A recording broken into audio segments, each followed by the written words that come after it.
Mjomba. Ewe mjomba. Unajua toka nimekuja baharini kuna vitu vinanichanganya. Vitu gani? Usitaka kuniambia masuala ya wanawake wale waliovaa vitaiti wanaogelea? Hapana, achana na wanawake.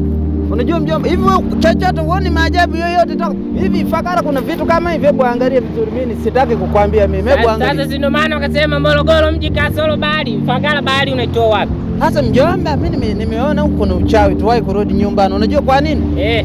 Umeona ile meli pale misimama pale? Ile huwezi kushangaa kwa sababu ile si meli. Ile meli lakini kule mbona kuna miti ile kule na udongo umeelea pale mjomba, ile si uchawi.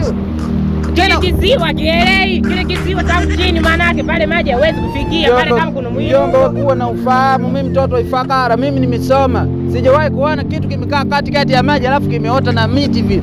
Yule atakuwa mdudu yule pale kuna uchawi pale katikati. Mjomba wewe nyogwe. Wewe angalia meli zingine kule mbali kule. Wewe geography ilikuwa inakusaidia ni Ocean Ridge, Ocean Mountain.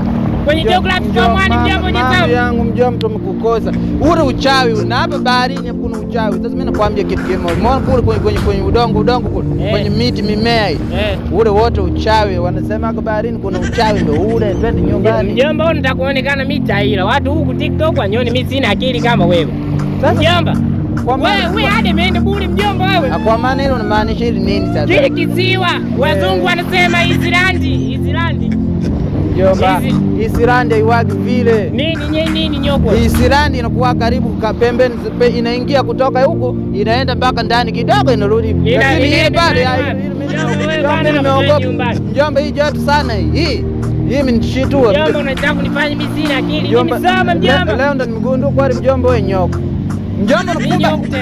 Twende nyumbani. Tutazozana bure, twende nyumbani.